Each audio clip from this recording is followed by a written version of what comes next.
Sebenarnya dalam tradisi keacehan itu hampir semua orang tahu.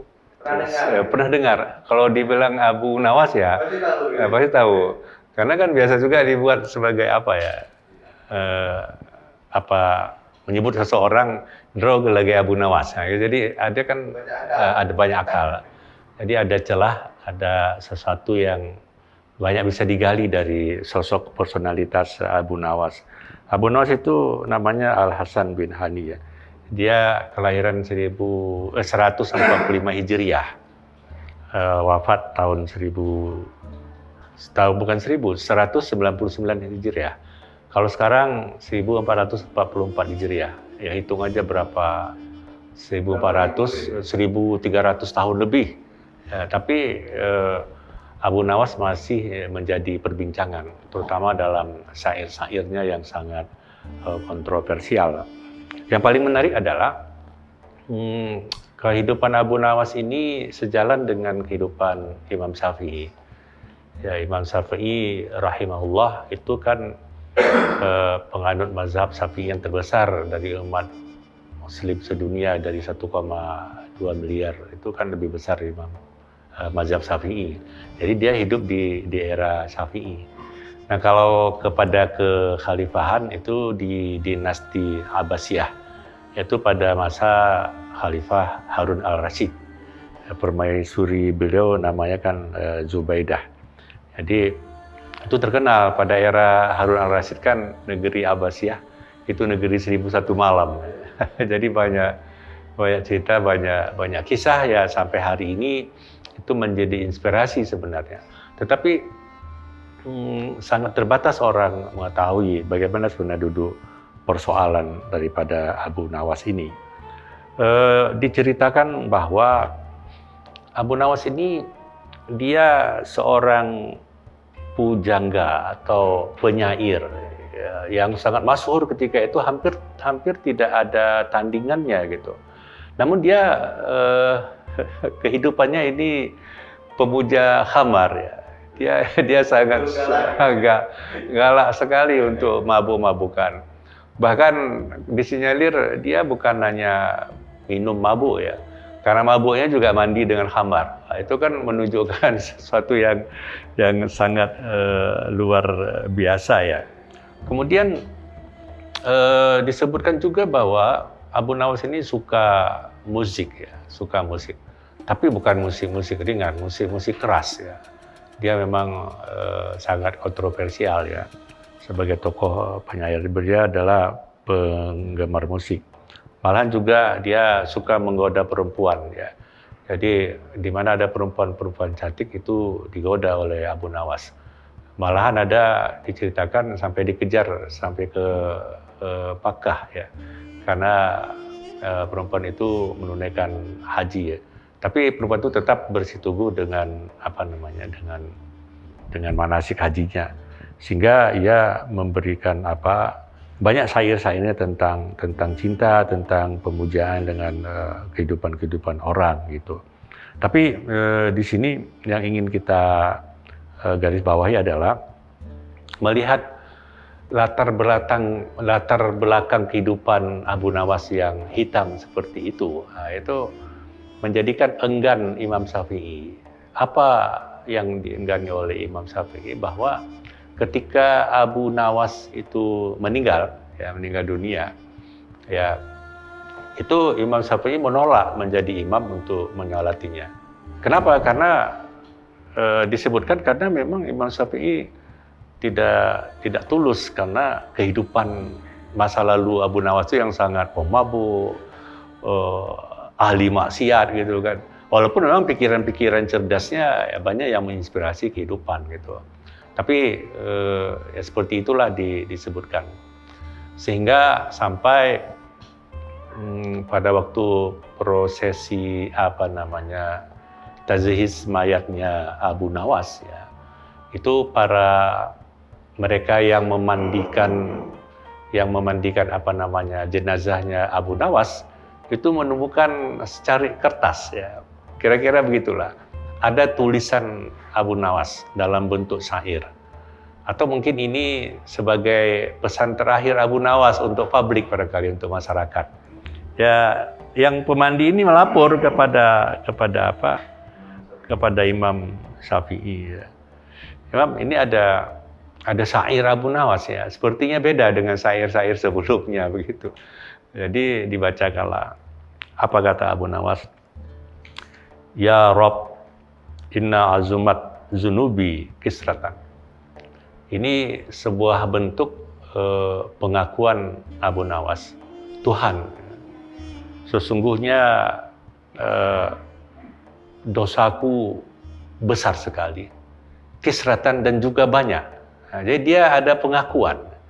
Jadi pengakuan terhadap kesalahan dia dalam hidup, dosa-dosa yang tidak terbatas tapi sangat cukup banyak. Ini kan statement Abu Nawas dalam syair ini dalam bentuk pengakuan ya. Falaqad alimtu fa inna afwaka azam. Tapi sungguh aku juga paham ya Tuhan bahwa kemaafan Engkau itu lebih besar. Nah, jadi kan ini sangat bagi kita seharusnya ini sangat inspiratif ya, sangat menggugah. Kenapa? Yang pertama tadi Abu Nawas menyadari akan kesalahan dan dosanya sangat cukup besar. Ya. Besar, banyak, kisrah, dan kisratan itu kan banyak. Kalau sudah ada kalimat kisratan itu tidak bisa dihitung lagi, unlimited ya. Kemudian falaqad alimtu fa inna afwaka azam. Tetapi aku juga tahu, kata Abu Nawas, bahwa kemaafan Engkau ya Tuhan adalah lebih besar ketimbang dosa dan kesalahan-kesalahan yang aku lakukan gitu. Kemudian dia sambung, nah ini yang menarik ini ya. Sebenarnya ini menyentuh kalbu bagi siapa saja yang membacanya. In kana la yarzuka illa muhsinun. Jikalah hanya orang berbuat baik saja yang Engkau terima. Nah, jadi taubat seseorang ataupun kemaafan seseorang, in kana la yarzuka illa muhsinun, bahwa Engkau hanya, Tuhan maksud dia, bahwa Tuhan hanya menerima pengaduan orang-orang yang baik, gitu kan. Fabiman yaluzu, lalu kepada siapa para pendosa, wa yastajirul mujrim, lalu para pendosa itu mengadunya kemana kalau tidak kepada Tuhan, ya gitu. Jadi ini kan goresan hati ataupun goresan batinnya Abu Nawas dalam kesadaran akan segala dosa dan kesalahan yang ia lakukan. Ya. Nah, kalaulah misalnya aku sudah mengetahui bahwa kemaafanmu itu lebih besar, kemudian engkau hanya menerima pengaduan orang-orang yang baik, lantas kepada siapa para pendosa atau yang melanggar ketentuan-ketentuan hukummu ya Tuhan akan mengadukan halnya, nasibnya. Jadi itu. Kemudian Abu Nawas menuliskan kembali, ad'uka Rabb kama umirtu tadarruan. Aku berdoa kepadamu ya Tuhan. Aku berharap kepadamu ya Tuhan. Kama umirta tadarruan, seperti Engkau memerintahkan kepadaku untuk merendahkan diri. Ya, jadi kan Abu Nawas ini membangun tadarru ya, rasa rendah hati.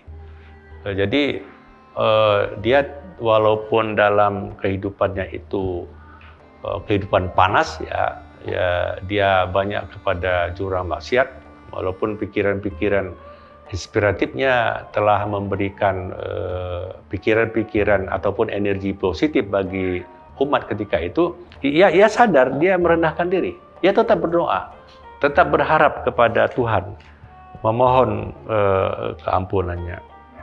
Kemudian dia sebutkan lagi, faiza radatta yadi fabiman zayarham. Tuhan, jika Engkau menolak pengaduanku, fabiman zayarham, lantas kepada siapa lagi aku mendapatkan kasih sayang? Nah, itu kan menggambarkan Abu Nawas itu sangat sangat tertuju kepada Tuhannya, berharap kasih sayangnya. Ya, kalau bukan Tuhan yang memberikan kasih sayang, pengampunan kepada dia, lantas kepada siapa lagi para pelanggar, para pendosa ini untuk memohon ya belah kasihan.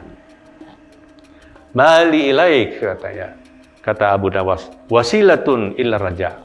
Tidak ada sama sekali bagi diriku ini kecuali hanya mengharapkan engkau. Jadi ini benar-benar ini statement ini benar-benar serius bagi Abu Nawas ya. Wa jamilun afuka summa inni muslimun. Sesungguhnya keindahan daripada kemaafanmu itu sangat indah sebenarnya bagi diriku, ya kata Abu Nawas. Jadi dia merasa salah, ya berharap bahwa kemaafan Tuhan itu sesuatu yang sangat diharapkan, sehingga dia mengibaratkan wa jamilu afuka, indahnya kemaafanmu itu summa inni muslim, itu akan mengantarkan aku kepada seseorang yang betul-betul berserahkan diri, yaitu menjadi seorang yang muslim. Inilah sebenarnya. Dan setelah membaca ini, Imam Syafi'i kan berubah, berbalik dia. Imam Syafi'i menangis mendengar spirit yang dikembangkan oleh Abu Nawas ini, sehingga Imam Syafi'i diceritakan waktu itu beliau berkenan untuk menjalankan daripada Abu Nawas. Itu sepenggal kisah daripada Abu Nawas ya.